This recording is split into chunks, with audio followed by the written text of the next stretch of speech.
Good morning, everyone. Welcome. We'll just wait for quorum and then we'll kickstart the session. So let's give people about 2 minutes and then we can kickstart.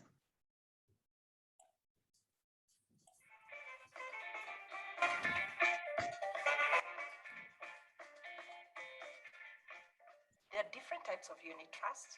You can buy into a money market fund, which is a short-term investment fund, unit trust fund, that allows you to preserve your capital. And by preserving, we mean if you bring in 1,000 shillings, the fund manager works very hard to maintain it at 1,000 shillings and earn you interest on top of that 1,000 shillings or whatever amount you have put in. And therefore, preservation of capital is almost guaranteed in a money market fund. So if inflation is at 3%, you find that money market fund will pay you in or about 8%, which means your money is working harder than how fast the money is losing its value. And so at most, the fund manager is always working to beat the inflation at all times. One paramount objective of a money market fund is to preserve your capital first. Anything that you earn above that comes loaded with some level of risk because you must invest the money elsewhere. As a fund manager, what we do is that we look for the most secure investments. That will mean that we keep your capital preserved at where you started, and then earn you however much on top of that. So we will not be chasing as your manager the highest earning sort of instruments in the market, because the higher the return, the higher the risk, and therefore the manager has always to be very clear in their mind when they're choosing the investments that they really, really have to take care of risks that can jeopardize the monies that have been entrusted with us. And we've been in this business for more than 10 years. We're very proud to say that none of our clients has ever lost money or got less than what they actually invested with us. So we are very confident that even going forward, we will continue with the good work.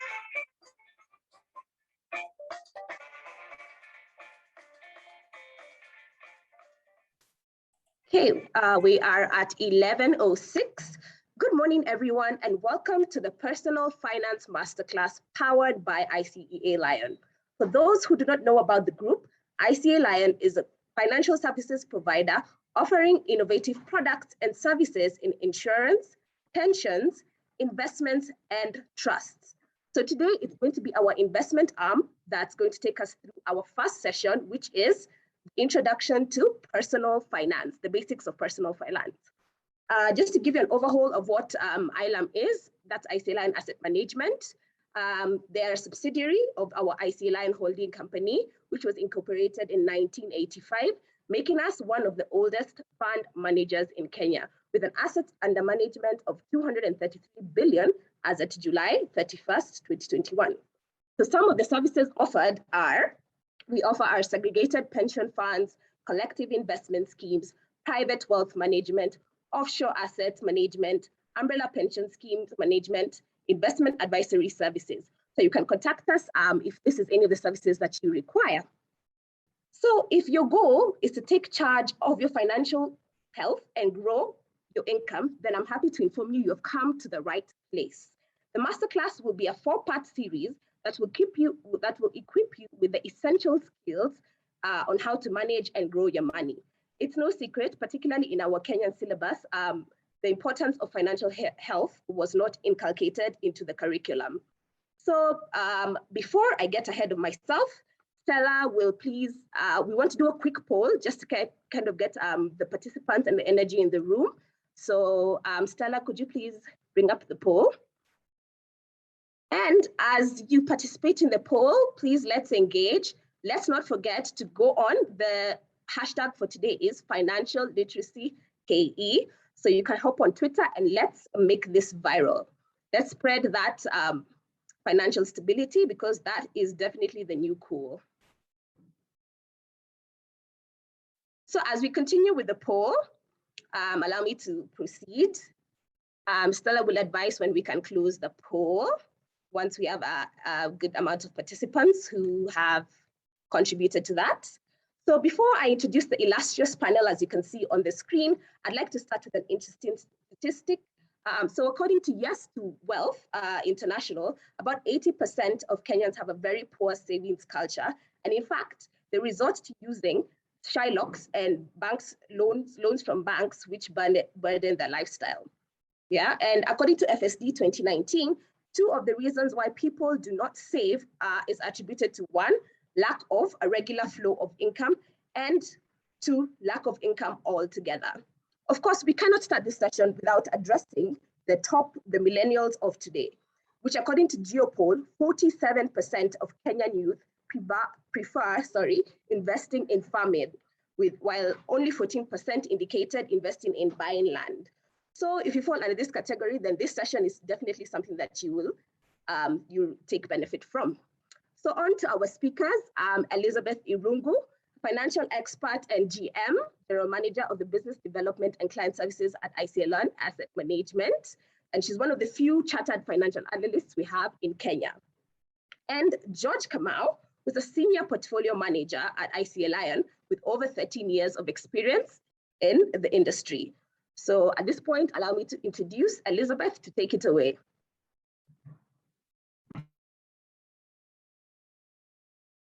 Elizabeth, you're muted.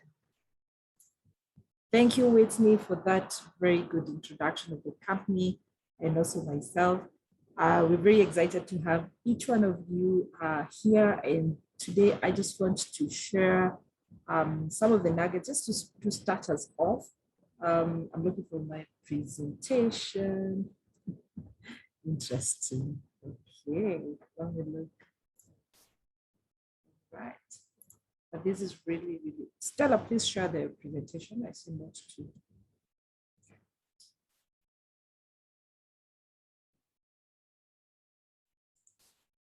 Right. Thank you.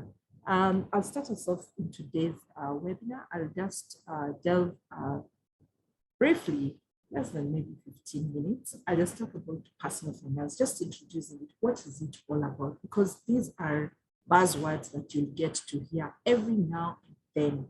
And when you hear about personal finance, what comes into your mind? And just to give you color, personal finance will mean everything to do with,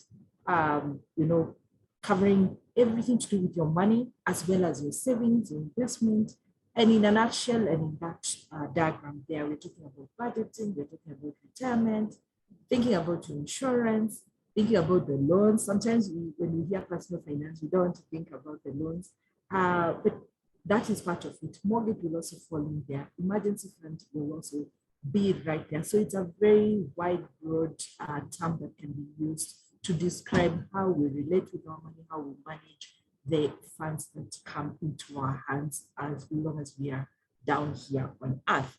And next, I am going to share some nuggets, 7 things, moving on, 7 things, personal finance things that you should master if you're going to be really, really successful in how you manage your money. So they're just basics. There's a lot more. If you go and search, you'll find many more, but I think these 7 really stand out, and we believe that if you master this, then you become better. Hi, Elizabeth, allow me to interrupt. There seems to be some echo. I don't know if it's your earphones that's rubbing. Oh, really? Okay. I even bought a new computer so that we have a good, And now? Is it better? It's slightly better, but there's still a bit of echo. I'm in a quiet place. I'm really going to do about that. Okay. But there's a siren which is going on because of the road. Is that better? Am I helping? So maybe, yeah, let's proceed. Thank you.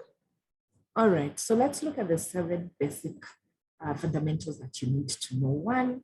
One of the things that I want us to take home is that you should know how to calculate or to compute interest rates, whether it is on your loan or on an investment return. Many times you're told, so you're borrowing from Fuliza, for example, and they advertise it's 1%. They don't go ahead and say 1% per day, per month, per annum, but I'll tell you that's really important. So for example, when you hear about Fuliza 1%, they mean per day when you go to the TNCs.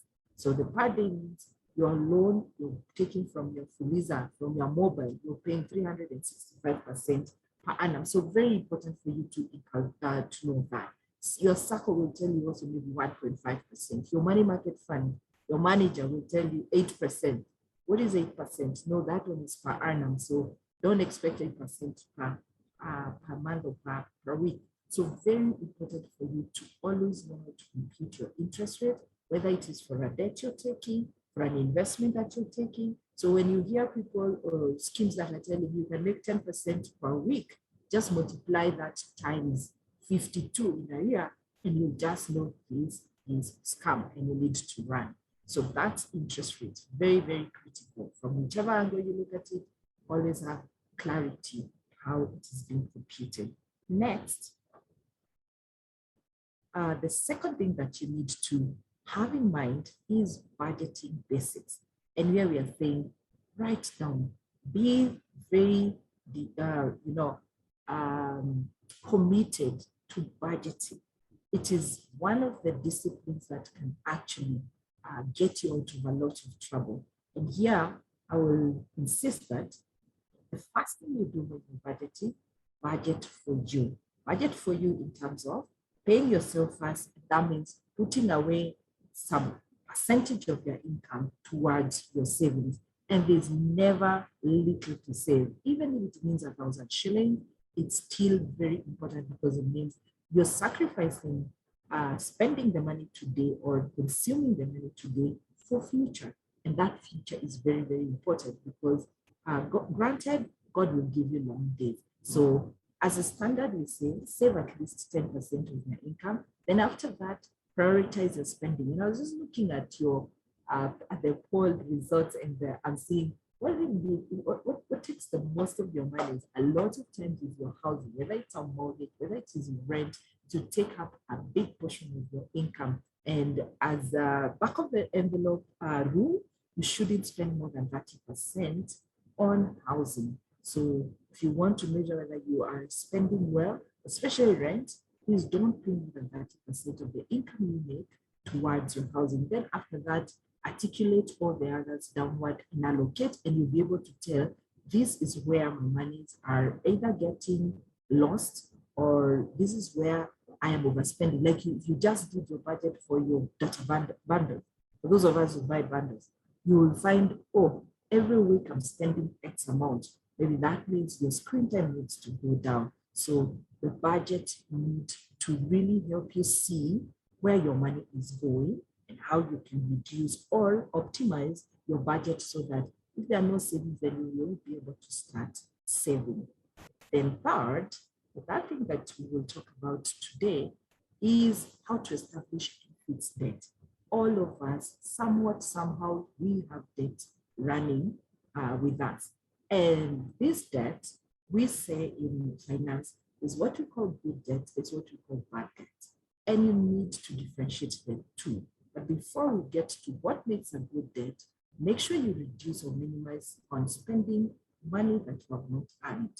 So you've worked, it is 15, please avoid going to the charge for that advance payment, because as you get advance, you are hooked to it. You will not be able to pay. Stop using that credit card if it is not a necessity, it's not an emergency. And I'll tell you then when it's an emergency, you should have done something about it. But if it comes to that, maybe your credit card should only be used when there is really, really an emergency, not maybe a child who is crying for KFC.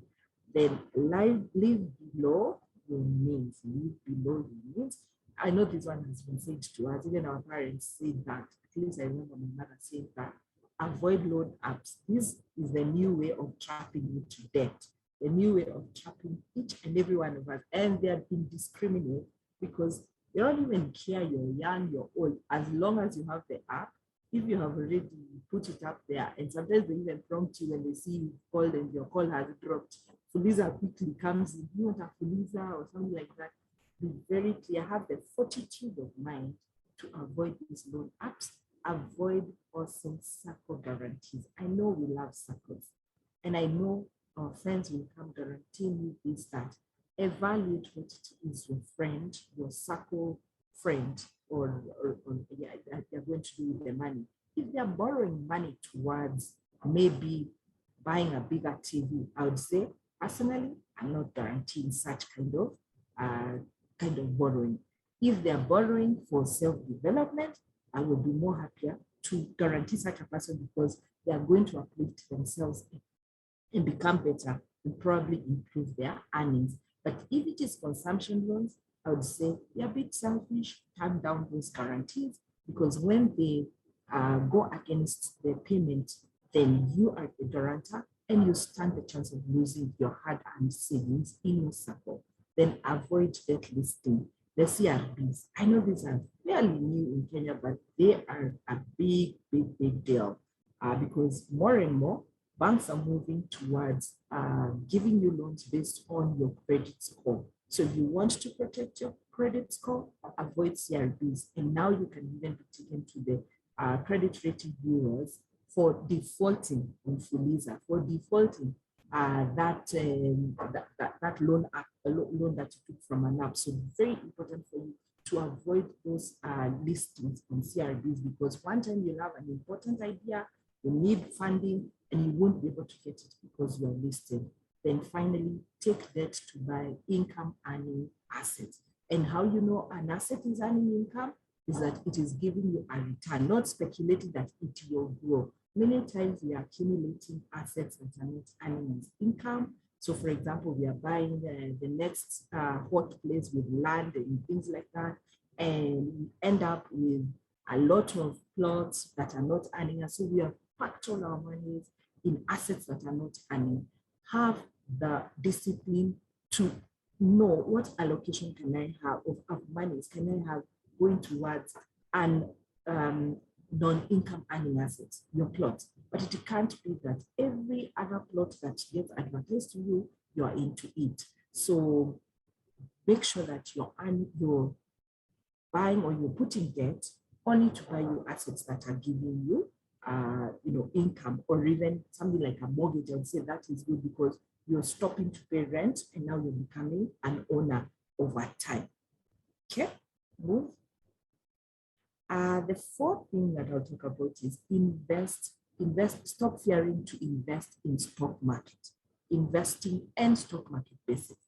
I'd say many people get intimidated or get scared to invest their monies in the stock market.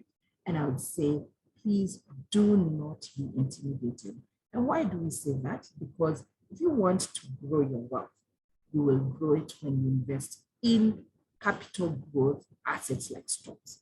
But if you want to preserve your wealth, then you're best to go for high credit profile fixed income instruments. And the difference is stocks multiply wealth in the long term. They are not for you who is looking for 3 months or an emergency fund. But it's very important to know that if you're targeting for growth, then go for growth assets like stocks. They will give you the multiplier effect. So for example, if you buy a stock, the right stock, and you use the right professionals to guide you, like your manager, ICEA LION here, who uses to buy your stocks, you'll find that we use a lot of analysis, a lot of research to make decisions to improve the returns that we get. And stocks will give you multiplier effect. So over the years, if you look, the stock market will give you hundreds of percentage. Like even you take one single stock like Safaricom, 2008 and today, 12 years after, that stock is up from 5 shillings to 45 shillings. Those are multiples. You would not have achieved that if you had bought a bond, but the bond would never have given you the scares of Safaricom is going to have some regulatory issues very soon. You know, those scares that will take the share downward. At one point, I think Safaricom went to 2 shillings. You wouldn't have had those worries if you had a fixed income instrument. But at the same time, you wouldn't have had the potential to grow your wealth, in a very significant multiple. So make sure that you build the muscles to invest some of your monies in the stock market. Next. And fifth, manage your net worth. Manage your net worth means your net worth.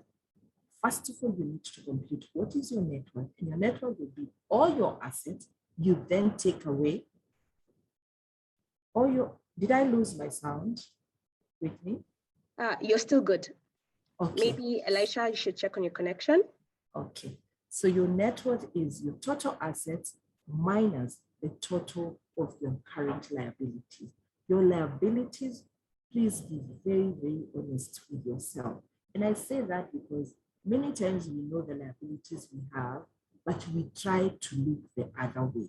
And we try to look the other way by saying, I want to count my car or my house as an asset, but I don't want to consider that it is a mortgage, and so I don't own it. I only own the portion that I've paid, the equity part you have paid. So be sure that you are assessing yourself in the most honest way so that you are able to understand, am I growing my net worth over time?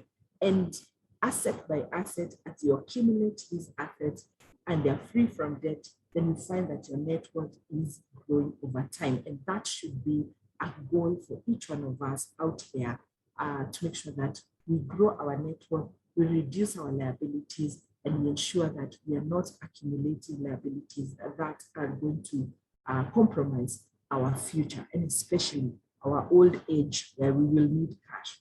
So the next thing, it is all liabilities, not only current, the existing one. I don't mean current in the terms of an accountant, because an accountant has current liabilities and long-term liabilities, all of them.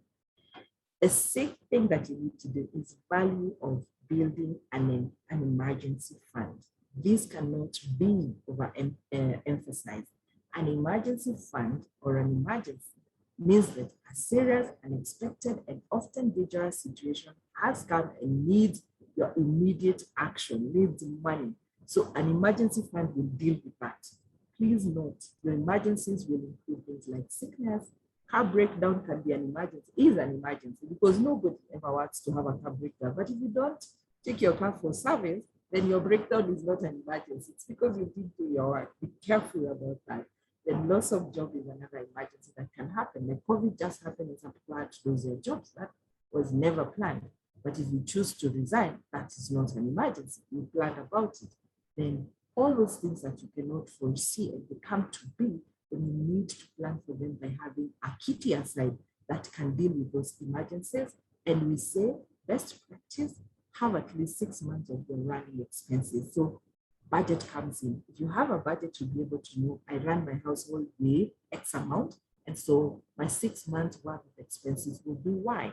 And so that you can see how budgeting and emergency fund will work together. But if you don't do budget, you may actually underestimate your emergency and therefore end up in a situation where you will not be able to sustain yourself should you lose your income stream. And the final nugget that I want to share is for those of us who are employed,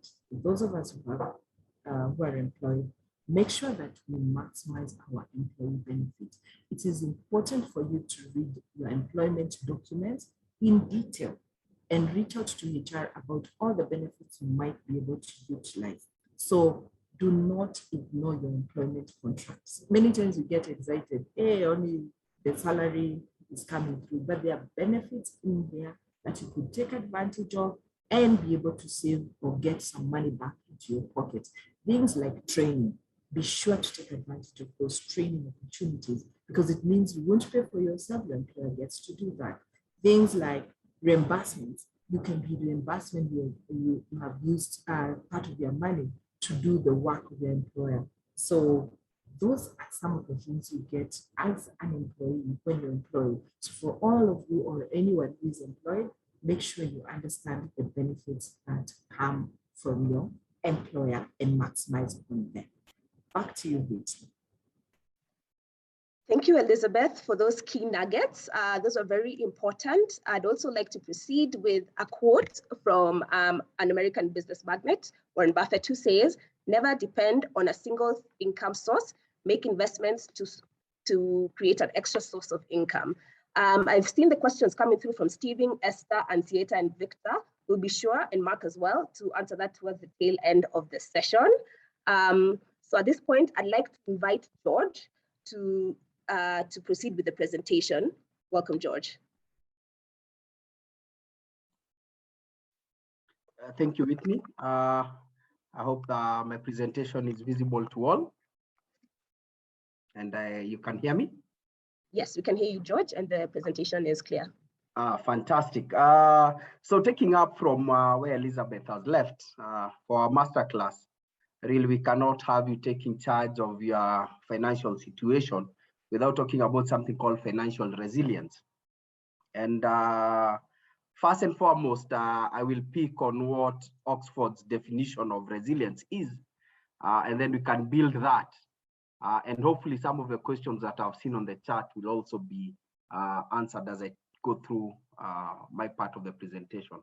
So Oxford defines resilience as the ability or power of a material to actually return to its original form, position or state after being bent, compressed, or stretched. Basically, after pressure has been applied, resilience is the ability to return to your original position, ability to recover from either illness, adversity, or major life changes. When we talk of financial resilience, it's the ability to bounce back from a financial setback, ability to actually weather life's storms or unexpected financial hits without actually falling into what Elizabeth has alluded to, what she called bad debt or damaging debt. And financial resilience, rather than it being a reactionary response, should ideally and must always be a long-term, ongoing, and sustainable process, which can be nurtured and even planned for. And as a result, one needs to actually set up, if you're going to nurture it, if you're going to plan it, you actually need to set up structures that will enable you to roll with the punches, as it were, life punches, as it were, so that you don't end up resulting to unhealthy debt. Unhealthy debt being, debt whose repayment or interest is significant to you. And what are these situations or financial stressful events that come about? Some are individually, can be limited to an individual. They'd only affect you as an individual. For example, unemployment, that's a major stressful event. Divorce. Now, people at times look at it and think that, look, if I was married to the gentleman from Benjos, the gentleman from Amazon, if he divorced me, I would end up having like Mackenzie, $53 billion. But the thing is, you've been given 53, but it used to be 106. So you've actually taken a hit. Disability might even hinder you from being able to undertake activities that initially were income generating to you. Health problems also affect individuals. And health problems can be even a medical bill, for example, can really set you back. You've seen situations whereby somebody was financially well, but a certain illness comes through, maybe they need dialysis, maybe it's cancer, and because of that, it really sets them back. Other instances are affect the whole society. Case in point, we are currently living through a pandemic, and we've seen the kind of impact that one has had. Terrorism, you could have had your own, you could have been well set off, you have your own buildings, you have your rental income there, but the security situation deteriorates and you no longer have the tenants. So that could actually affect the whole society. Stock market downturns, like what we had last year, the stock market being down by 30%. It was not restricted to an individual, but it was a whole society. But just because the entire society is suffering doesn't mean you as an individual must suffer. There are ways that you can, protect yourself. And the shocks can also even not just be because of a drop in income. It could also due to an unexpected rise in expenditure.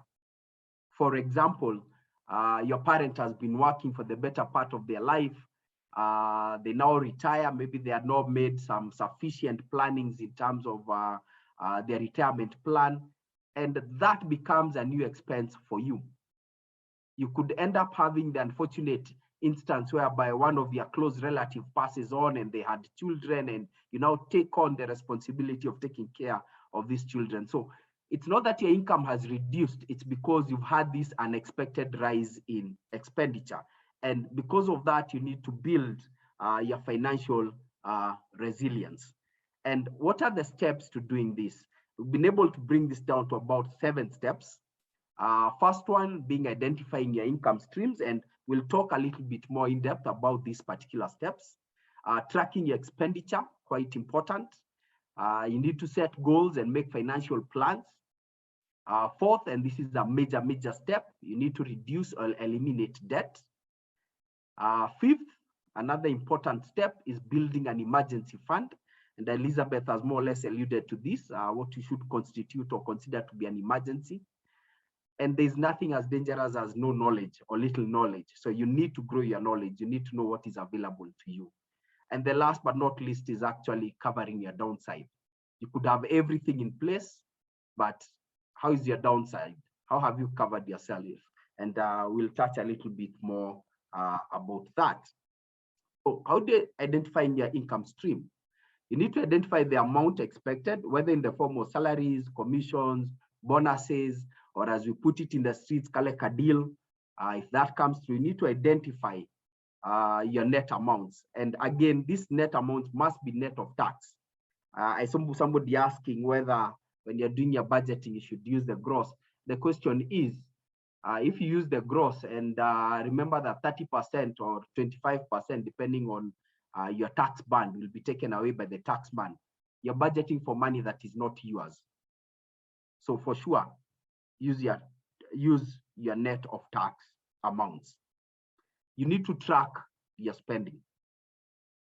Track and categorize your spending based on needs and wants. Tracking helps to identify your biggest expenditures.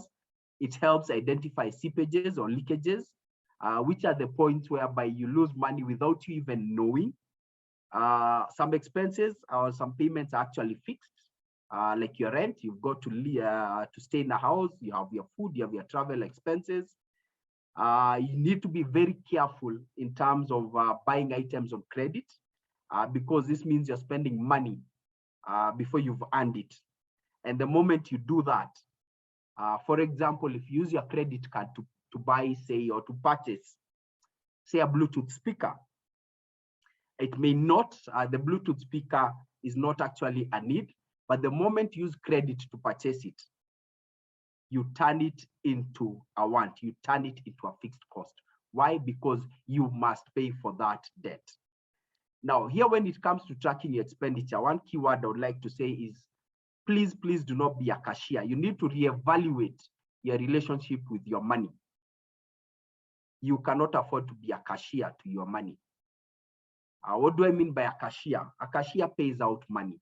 You know, if for you, when money comes and you're paid your salary, you pay rent, you pay medical, you pay travel, you pay debt, you pay this, you pay that. At the end of the day, you're working more or less like a bank teller. The bank teller will have passed through his hands 1 million shillings. You know, a customer comes, deposits 1 million shillings. So, you know, the cashier will have counted 1 million shillings to the bank account. In the evening, somebody comes and withdraws, they pay for this, they pay that. So the money is just passing through your hands. What are you retaining for yourself? What are you keeping for yourself? Don't be a cashier to your money. Set goals, make a financial plan. There's this saying, if you fail to plan, you plan to fail. One of the oldest sayings that have been there, and they still hold quite true. You need to make a financial plan. And steps of making the financial plan is, first of all, you need to identify where you are at. It is well and good to say that I have a financial plan of buying 200 acres or 10 acres in Karen. But where are you currently at? Is it a goal that you can actually work towards to? You need to determine your current financial situation regarding your income, your savings, your living expenses, your debt. And by listing your current assets and your debt balances, this will help you form a foundation for your financial planning. That way you'll know what you're trying to work for, what you're working towards, what you're working to reduce, and where you currently are at. You need to identify and select financial goals. Periodically analyze your financial values and goals. It is important to look and identify how you feel about money and why you feel that way. We have our colleagues, you know, this saying, doing rounds on social media, get yourself a Luo man. You know, for the ladies, he'll treat you well. The question is that your feel about money? Is it that you want to live a good life? YOLO, you only live once. And with that will help you identify what your financial goals actually are. You need to set specific financial goals. Divide your goals into short-term and long-term goals. From that, then prioritize those goals. It is one thing to set specific goals, it's another thing to prioritize them. And the second and third most important part on the financial goals is actually having an action plan. You can say what you want to achieve, but if you don't lay down the steps of how you're gonna achieve it, then really it becomes just some words on some paper. Beginning with the low-hanging fruits, the ones that you can achieve quickly, short-term goals, and I'll tell you why for this. Why you want to start with the low-hanging fruits. Human beings, by nature, we are a complex ecological creature. We thrive on positive affirmation. We thrive on good job, the thumbs up. That's what, you know, drives us. When you do something positive and you're appreciated for it, your body releases endorphins, and that makes you happy, the go happy feeling. And that is what will try to push you to the next step. And you can do this whenever you achieve a certain milestone in your life and you look back and you go like, yeah, I cleared that. It will make you even want to push ahead for the next one. Implementation, it is good to have the goal set, to have an action plan, but you also got to stick. You've got to implement. You've got to implement your financial plan. At times, it may even require you to seek services from a professional. If it's covering your downside, you may need to speak to an insurance firm. If you're looking at, like Elizabeth mentioned, talking about investing in the stock market, please do not shy away from speaking to an investment professional. These people do that work on a day-to-day basis and are in a position to actually assist you to achieve your financial goals. A major step that I mentioned is reducing your debt. Now, reducing your debt should not be a goal. Reducing your debt is a side effect.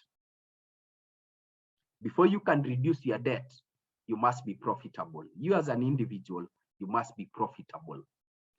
And the simplest equation for profit is income, what you're earning, minus expenses, what you're paying out. Then you are profitable if the answer to that equation is positive. And how do you become profitable? You become profitable by restructuring your life so that you spend less than you earn. If you look at that equation of profit, income versus expenses, fantastic. You can work on both the income and the expenses. If you increase your income, then for sure you'll end up with a little bit more profit. But which one is, first of all, easier? Which is the lower hanging fruit? The lower hanging fruit is reducing your expenses, identifying what you really and honestly do not need for now, and cutting back on those expenses. You're not the government of Kenya. If you ever listen to the media towards the end of June, 30th June, there's always the government budget. And each year, the debt increases. When you look at what income the government is earning minus its expenses, it's always a deficit. The beauty of it is that it's the government of Kenya, it's our leaders, and we'll always give them debt upon more debt. But you as an individual, you're not the government of Kenya, you're not the government. And because of that, you need to work on your expenses while at the same time working on your income. Now, the moment this equation becomes profitable, then that additional money that you have is what you use to pay down your debt or to eliminate your debt. So you need, first of all, to be profitable. Why do you need to pay down your debt? Why? Because when you pay down your debt, you earn a guaranteed rate of return. Somebody will ask how, and I'm paying money out. If your debt, for example, some of this is better explained by an example. If you owe me 100 shillings and I charge you 10%, every time you make a payment, there's an interest component that you're paying out. The moment you clear that debt, the moment you stop paying that debt, now the 10 shillings that you are paying as interest now becomes or belongs to you, because you can now invest that money. And that is how your guaranteed rate of return comes back to you. However, as long as you're paying debt, there is a cost to it. So you really need to stop paying people 10, 14, 16% kind of returns and start earning it for yourself. Simplicity. The more debt you have, the more bills you have.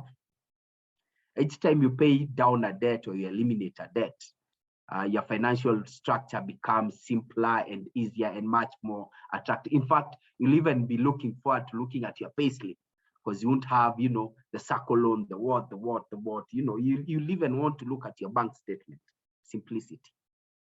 Thirdly, cash flow.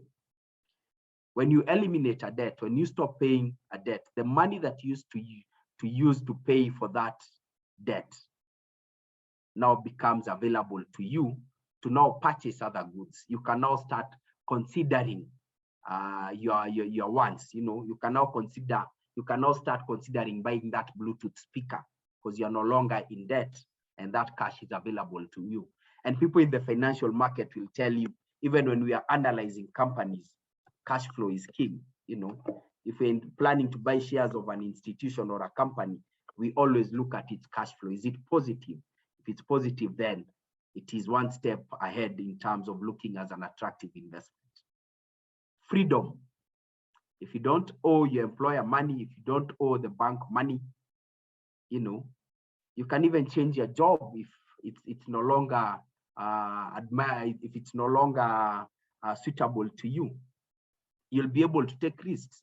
However, if you're employed and you have this huge debt, you have this big loan with the bank, you have a 5, 10, 15 million loan with the bank, as long as it is there, you tend to be tied to your job because you want to pay down that debt.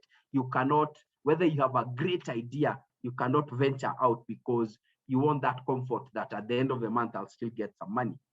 But once your debt is gone, a wider range of options are available to you. Matter of fact, you live and sleep better. And that's peace of mind.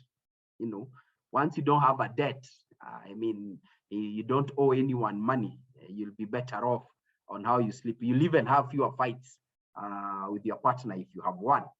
And if you don't, then you can always have a night out, so you'll have that peace of mind.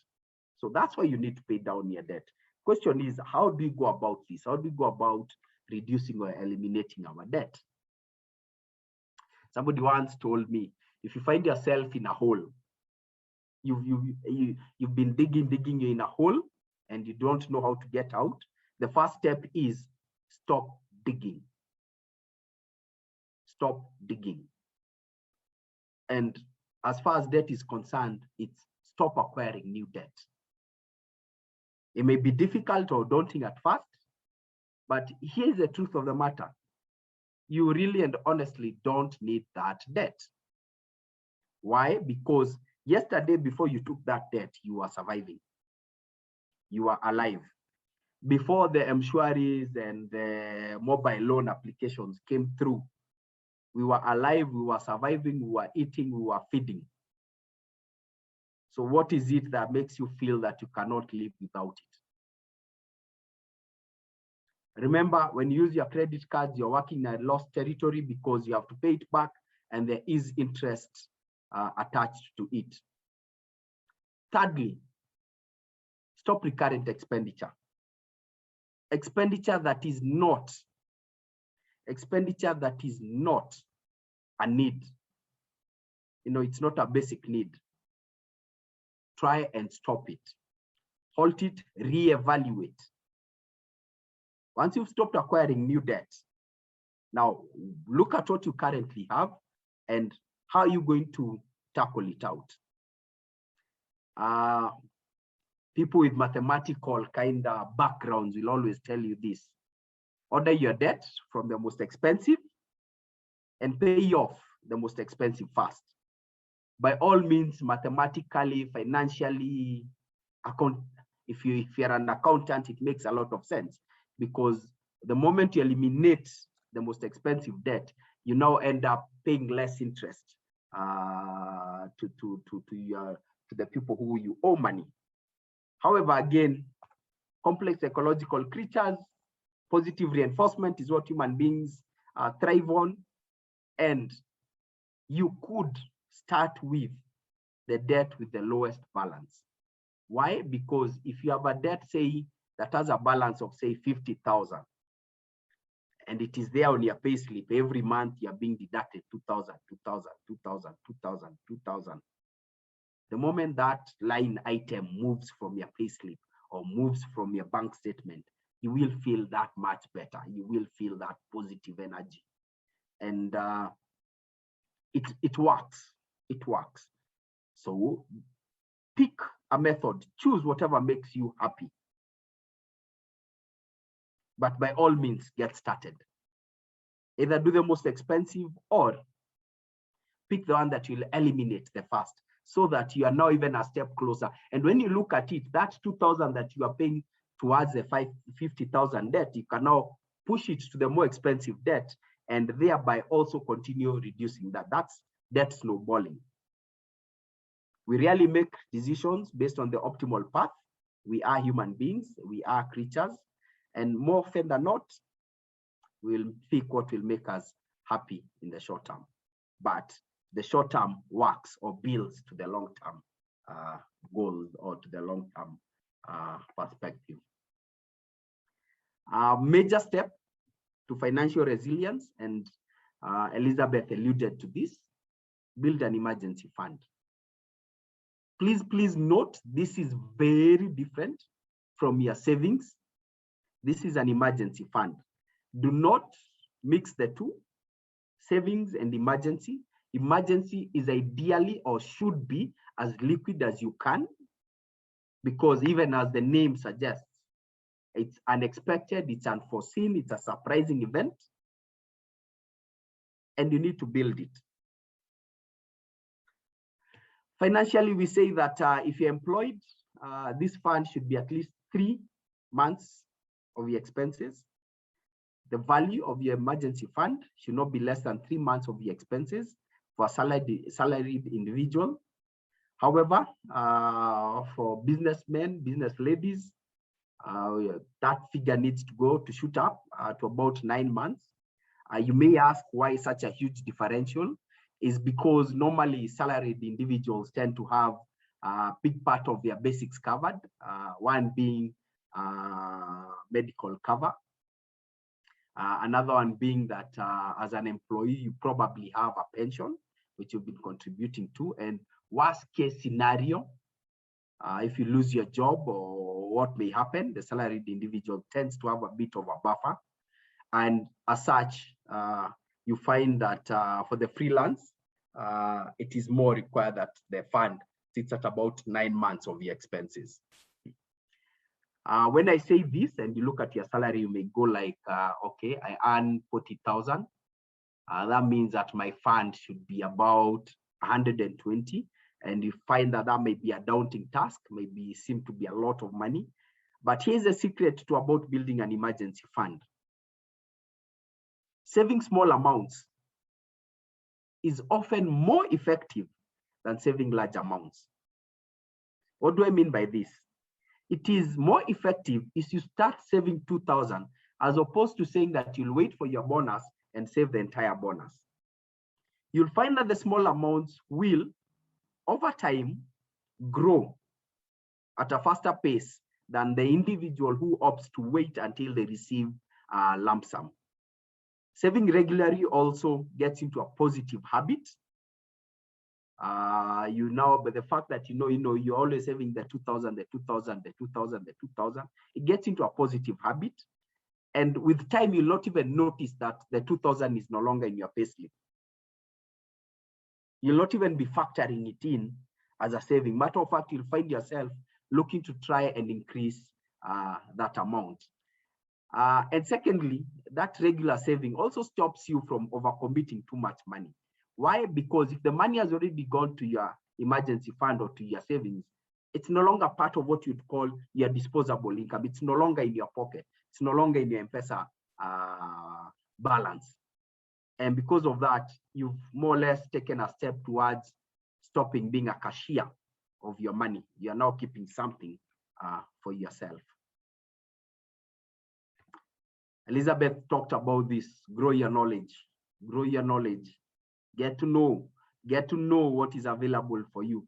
Knowing about investments options available to you will help you build up your own savings. It will also help you decide where to put your money in an emergency fund. You know, you cannot consider money to be money that you have invested, say, in a fixed deposit to the bank as your emergency fund. Why? Because our money is not readily available until the tenor of that fixed deposit comes to maturity. So know what options are available to you. It is paramount. One requires a base knowledge of financial, a base of financial knowledge to actually obtain financial resilience, and it's key to overall financial wellness. If you do not know, like what Elizabeth was talking about, the interest rates that you're charged, is it monthly, is it annually, is it compounding, is it quarterly? It is important that you get to know this. And again, don't shy away from seeking help on this. It is amazing, we as human beings, if you fall sick and you are really sick, you'll either go to a pharmacist and tell them your symptoms so that they can give you something, or alternatively, you'll go to a doctor and the doctor will look at you, diagnose you. It's not that the fact that you've gone to the doctor, your symptoms have changed. No, they're the same symptoms you are feeling. But when you go to the doctor and he prescribes you some medicine, you'll take the medicine. When we are sick, we agree to go seek the professional help. But for some reason, we don't want to do the same with our money, with our hard-earned money. You want to go to Kamulu and buy that broti maguta, you know, those quarter parcels of land without seeking financial advice. And that is where our detriment comes in. So grow your knowledge, and by all means, do not shy away from talking to professionals. And towards the end, here's the thing: cover your downside. People have it wrong when we talk about insurance and saying that, you know, insurance are thieves. But here's the thing: insurance products are not designed to make you a profit. No. They're not supposed to enrich you, not by any means. No. Insurance products are supposed to take you back to where you were before the risk event occurred, before the event affected you. Consider how car insurance works. The insurance will not buy you a new car, but it will either repair your existing or give you cash based on your current valuation of the asset before the accident. So the risk event was a car accident. That is what they covered you. Before the accident happened, you were driving your Premio. Your Premio was valued at 1.2 million. When the accident happens, the insurance will not go and buy you a new Premio from the car, from the car dealers. But what they will do is they'll either repair your vehicle such that it is able to function as it were before the accident, or alternatively, they will give you cash if it is a write-off. But the cash they'll give you will be based on the value of that vehicle before the accident. So insurance products, they are great, but people misunderstand it, thinking that, you know, I'm buying an insurance product so that I can become rich. No, insurance products cover your downside. They cover your downside. Another fantastic way to cover your downside is by saving for your retirement. You don't want, when you retire, you've spent the better part of your life in Nairobi or its environs, and when you retire, you have to go back to your rural home. You have no friends there, you know no people there. That is the time you now want to start farming. At the end of the month, you don't have cash with you. And cash is king. Even my old grandmother back in the village, whenever I visit, she may not need the cash because you go visiting every so often. You take food to her. If she's sick, you'll take her to hospital. But when you're leaving her, you'll fold that 100 shilling, that 200 shilling, that 1,000 bob, and give it to her. It's a feel-good thing, knowing that you have money in your pocket. General rule of thumb: let your pension replace your salary by at least 75%. And to end up, review, adapt, repeat. Review your budget on a regular basis to ensure that you're still on track with your financial objectives. Once a goal is met, you need to review your financial plan, set new goals and objectives so that you don't end up being stagnant. Basically, you stick to that, you'll be one step closer to achieving financial resilience. Thank you, ladies and gentlemen. I'll pause there, and I think back over to you.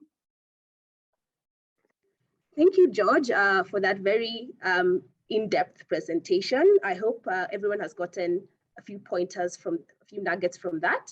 At this point, I just want to display the results from the poll before we go to the Q&A. Some of the questions have been responded to, but I'll still take you through the rest. So for the first question, which is what expense takes the biggest portion of your income, the highest came in as rent, 53%, followed by school fees at 21%, and then entertainment at 12%. As for what portion of your income goes to rent, the highest number was below 10%, which is very good. So you're already in line. Majority of the audience is already in line. Second came in at 10 to 15%, and 27% said 16 to 25% of their income is spent on rent. As for the last question, which was who or what stands in your way of living within your means, the highest came in as family at 37%, taxman at 33%, and cravings at 14%. It would be great to hear what cravings everyone goes through. So on to the questions, which I had mentioned, majority have already been answered. So we had a question from Stephen Odhiambo, who asked the 30% limit on rent. Is it 30% of gross income or 30% of net income? So Elizabeth? All right, your savings should be from your gross. If you're very, if you want to achieve better, use your savings from your gross amount. But I do understand that sometimes you have very critical payments like mortgages and all that, so you go to the net amount. So you wouldn't be punishing yourself hard enough because you're already paying for critical things, not non-critical items. But the ideal would be from your gross amount for savings. Okay, thank you, Elizabeth. Stephen, I hope your question has been answered. Another question from Esther Kyoko. How do you determine which is the best high credit fixed income instrument? Okay, and this one George can also weigh in. But what I would tell you about high credit corporate or debt instrument is we are looking for debt or securities that have been issued by credit-worthy companies. So not the treasury bonds. Treasury bonds and treasury bills are already credit risk-free. But when you are buying an instrument issued by a company like, let's say, East Africa Breweries, or let's give a bad example, ILAM or Nakumat. Now, you look at the credit worthiness of that business. So if, for example, ILAM was to come back, would they be standing as a good credit-worthy company? I believe absolutely not. So even if we're paying you 15%, for that reason, you should not be putting your money in such a company that has previously showed signs or have actually defaulted. So credit rating is done, particularly by managers, but I know individuals don't do that, but it is possible for you to tell this is a good company, this is not a credible company. So it's about the credibility of the company that is issuing the kind of instrument you buy. Thank you. Sorry, thank you, Elizabeth. Another question during your presentation was from Ansieta Minyori, who was asking why current liabilities and not all liabilities in the net worth equation? Oh, I clarified and said in my presentation I've written current, but I meant I wasn't writing it in the accounting way. I was writing in the verbatim. I mean what you owe today, not current in terms of current assets and current liabilities. So that must be an accountant question. It is all liabilities held today, current and long term. Okay, thank you. Next question from Victor Ngetich. Are loan repayments part of emergency fund expenses cover? Come again? Are loan repayments part of emergency fund expenses? Yes, when you're saving for your emergency and you have a loan, you need to consider it, because even if you lose your job, you definitely have to service your loan. So you need to factor in that should I lose my job today, I will need to service my loan at X amount. So I need to factor it in, because during that period you're not earning income, you must service the loan. You don't want to fall into the CRB's hands. So your emergency fund should cover loan repayments to be able to ride out that bad situation you're going through. Yes. Okay. So another question, how does one plan around finances when income is irregular, e.g. if you're doing farming? Excellent question. And I would say, if you have irregular income, there are good times and there are bad times. The best thing to do is to make sure that you're budgeting, so that when you're in good times, you're not flying out doing all these flashy things, hoping that you will always live in this fantasy of good times. But if you have budgeted, you're able then to shift your consumption, to manage your consumption so meticulously that your income can ride you through the year or through the seasons. So those who are earning income which is irregular, in the good times, avoid falling into the trap of thinking that this is the new normal. The budgeting will help you a lot in ensuring that you remain to the course, and you don't fall into the trap of overspending just because your bank account looks a little richer. And the best thing is to put that money aside, and especially to an investment scheme, which can help you then have the discipline of not having it in your current account, and what you're doing is swiping everywhere you're going. So that discipline has to come from you, and be aware of how you manage your costs so that your income, your irregular income, almost becomes now smoothed out throughout the year. Yeah. Okay, thank you, Elizabeth. Next question was from Arthur Komu, who was asking what would be the best approach for investing as a self-help group to grow net worth? Good. A self-help group, already that is the first step. The first step that they have taken is to say, we are a self-help group. We want to grow our wealth. So that is the first good step they've taken. The next one is now they have baby monies and they need to put it into the right investment. Our recommendation would be have a strategy in place. I know these words sound big and they're used by corporates, but even a self-help group needs to have a goal, a strategy. Where do we want to go to? Once you answer that question, for example, we want to build houses for our members. That's a goal. How do we go about it? Members start contributing. That money needs to start working immediately. Maybe you won't start by building the homes. You'll start by investing the monies with a manager who is aligned with your thought, so that then you can achieve the goal of the self-help group. And fund managers like ourselves are available to walk the journey with you as a self-help group or any chama to help you realize a goal that you're trying to reach. But maybe it can't be reached today. It needs to be built over time, because strategies are long-term, but you've got today, the monies that have been accumulated today needs to start working for you immediately. Okay. Another question from Lion Alushula, who asks, for someone trying to improve their financial wealth, what priority areas should one focus on? For self-employed people, how can we go about planning for retirement while maintaining liquidity in the short term? Can George take that one? George. Okay. Thank you. If you're trying to improve your financial wealth, first and foremost, try and reduce your debt. And trying to reduce your debt, you first of all need to turn to be profitable as an individual. So again, all this work hand in hand.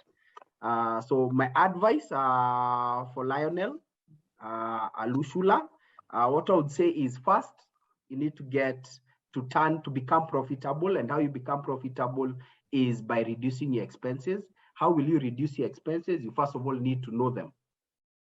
So get a financial plan in place. Identify your expenses, identify your sources of income.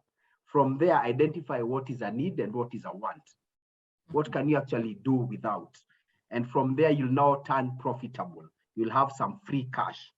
And from that free cash, if you're in debt, work towards reducing that debt or even eliminating that debt. You can eliminate from the most expensive or the one that bugs you the most, you know, that one expense that you really don't like having. And it will give you a positive reinforcement if you do that. From there, then, whatever additional money or free cash that you now have, look towards investing. Look towards saving something for your retirement, or look for something towards building having your emergency fund in place, and as well as having your savings in place. You ask for self-employed people how they can go about planning for retirement. Now, fantastic question. There are quite a number of products out there. They're actually what we call IPP, Independent Personal Pension Plans, IPPs. I can say a number of insurance companies, including ICEA LION, offer that, where you as an individual can join and actually contribute. The beauty of it is that you're not tied to contributing a specific amount, such that if in a month or in a period whereby it hasn't been so good business-wise, you know, you don't have to contribute the entire amount just to ensure that you survive through the same. And again, key of it in terms of maintaining your liquidity, start small. Start small.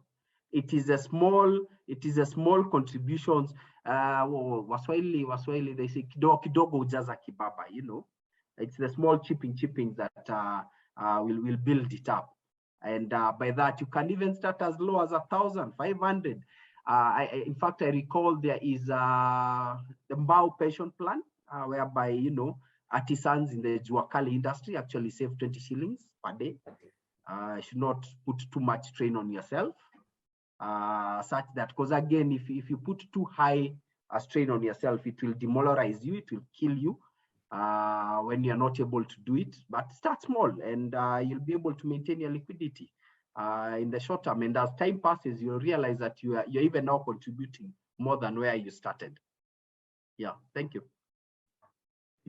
Thank you, George, for the contribution. I also would like to mention that after this session, we will be sharing a personal budget, which you can utilize and help you towards your budgeting. I'm also aware that we are above the timing that we had set. We have about 7 more questions left. So let's run through them as quickly as possible. Mugambi asked, please clarify how savings are different from emergency funds. When should you use each? George, I believe that's for you. Yep. Now, emergency funds, as the name suggests, are for emergencies, for situations or events that are unprecedented, events that you do not expect to happen. Now, savings fund, on the other hand, you're saving towards something. You know, you are putting money aside to buy a house. So you will use a savings fund when you have achieved the target you are saving towards. Remember that the emergency fund does not ideally have a specific event that it is supposed to cater for. It's supposed to cater for emergency situations. You know, your car broke down, you know, you fell sick, you know, things that you had not planned for, emergency. That's when you use the emergency fund. You do not dip into your savings when your car breaks down. No. because when you are saving, you did not have a goal written, car breakdown savings account. No, that was an emergency. It was an unforeseen situation. So during those two different occasions, one is for emergency, the other one has a set goal. Okay. Thank you, George, for that clarification. Next question is it possible to cushion oneself from critical medical emergencies that result in the depletion of medical insurance? Okay. Simple and short answer to it is no. However, having medical insurance in place and reevaluating your medical cover, your medical limit cover is of critical benefit. Looking at what are called riders, you find that a number of medical covers may exclude certain illnesses, or if you pay an additional 1,000 shillings, you end up getting a cover that previously was not there. Case in point, for example, NHIF. We now have COVID. Before, NHIF was not paying for COVID, but they have now allowed people to pay an additional 2,000 and you have your COVID situation covered. So you could look at what are the riders can you embed or have built into your medical cover such that it may cover that particular illness. Case in point, there was a product that was introduced for cancer. Initially, cancer used to be such a major strain. Nowadays, you find that you can take an insurance product. I believe it was ICEA LION who are the first with this. It is a cover that can help in case you are diagnosed with cancer, which is a major strain. And you see that is separate from your regular medical cover. So having those kind of riders would help. Okay. So another question from Samuel. What would a trust fund be a good option of saving for an emergency fund? Thing about an emergency fund, it has to be liquid. It has to be highly liquid because it is an emergency, a situation has happened and you need the money as quickly as tomorrow. However, on the flip side, when you look at a trust fund, you may need to get the approval of the trustees of that fund. Whether the trustees are you and your partner, or whether the trustees are, the guardians to the children, that might put a limit towards that. So for me, I would say for an emergency fund, maintain it as liquid as possible. You could also have it as a beneficiary. If I pass on, the emergency fund can be transferred into a trust fund. However, I would be of the opinion that let the emergency fund sit separate from the trust fund. Another question from Victor. He was asking, endowment with profits, is it not an investment? I believe this was during your presentation, George, about insurance. Yes, it is. But if you look at it, if you look at the return that it gives you, it is slightly lower than what you'd earn if you had gone and invested the money separately or in a different kind of vehicle. Now, what it does is that it has covered your downside in that should the event happen, should you pass on, your requirement to pay the premiums ceases there. But when you look at the investment return, the investment side of it, it is not as high as if, for example, you are taking the money, invested it in a stock market. So again, it goes back to the point that I said, insurance products are not supposed to enrich you. The thing is, you've been making these contributions. This money would have been invested somewhere if you are not putting it in the insurance product. So there is an aspect of growth to it. What's your value? What's the value of what you have been investing today? And that is where the endowment policy is a form of investment, may not be the best, but it covers a certain downside. In the event that you pass on, you know that your children's education is covered, or the people you've left behind, they actually do get something. It's more, yes, it's an investment product, but it is more about covering your downside. George, can I add something? A quote that was shared today by George Kamau says, buying insurance cannot change your life, but it prevents your lifestyle from being changed. An illness can wipe up an entire family's savings that they have saved for decades by the medical bills. We will not turn bankrupt because of buying insurance. but you will cause your loved ones to turn bankrupt if you don't. That is so sobering. Once you know that, then you will know how to separate what goes to insurance because it's a good thing and what goes to investments. Okay. Next question, we're almost at the end. Does SACCO emergency loan form part of personal emergency fund? No, because that is not your money. It's a loan you're taking. That's debt you're taking on. So if you had put aside your emergency fund, then you'll not be going back to the SACCO. That is not an emergency fund. That is a loan. That is a debt. And that is what we are trying to move out from or move away from, so to speak. Great. So what kind of savings schemes do you have available, and are you able to share the interest rates as well? It's from Regina. Fantastic, Regina. I hope you'll also join us for the second episode, whereby we'll be giving you these vehicles. But at the top of my mind, one of the best options, and I think Elizabeth kind of alluded to it, we have the unit trust.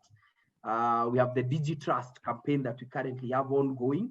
We have our money market fund. Beauty of it is that it is better than your savings account. Why? Because first and foremost, the unit trust are in a custodial arrangement, so they do not form part of the assets of the bank. So whether the bank goes down or not, our assets are safe. Secondly, it gives you liquidity. And I told you the thing about the emergency fund, liquidity is paramount. You need to be able to access your money as and when you need it. And with money market, there's no lock-in period. Thirdly, you get a competitive return, a better return than you'd get from if you went to the bank and tried to place the deposit yourself. Thirdly or fourthly, it's run by professionals. It is regulated by Capital Markets Authority, who look at the investments to ensure that they're in order. And of course, there is that aspect of we are better together, we are stronger together. When you invest collectively, it gives you that bargaining power. So there are a number of products. Unit trusts are some of the best. If ever there was, look at money market. If you're looking to more of a savings kind of fund, look at the balance fund, which gives you a bit of capital growth from equities, a little bit of interest income from the fixed income assets. So there are a number, and I really hope you'll tune in for our second episode where we'll take you through the products available. Elizabeth, anything I missed? No, you did it very well. Right. Yeah, so investments are, we've got quite a big offering on the table. Yes. Great. So we have the last question. In case I've missed out on anything, we'll be sure then you can email us. Maybe Stella can assist in putting the email to send to, and we'll be happy to respond to you. So the question is, what is the best way on reducing the time for the repayment bank loans, which have fixed monthly remittance? The best way to reduce that is to actually increase the amount of money you're paying. There's nothing also stopping you from going to your bank or to the institution that has given you the debt and asking for a restructuring.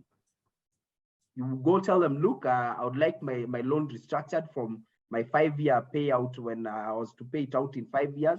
I'd like it restructured such that I'm to pay it in 3 years. So you can ask the bank to restructure the loan for you.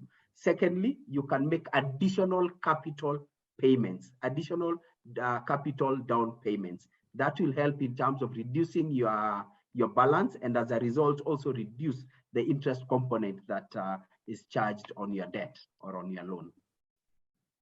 Okay, thank you, George, for the contribution, and thank you, Elizabeth, and thank you to everyone who joined the session. As mentioned, if there's any question that we missed out on, please feel free to email us at unittrust@icealion.com, and we will be happy to respond to it. Don't forget, this is the first of our 4-part session that will be taking place. So don't forget to tune in and wait for more insights. So till next time, do have yourselves a lovely day.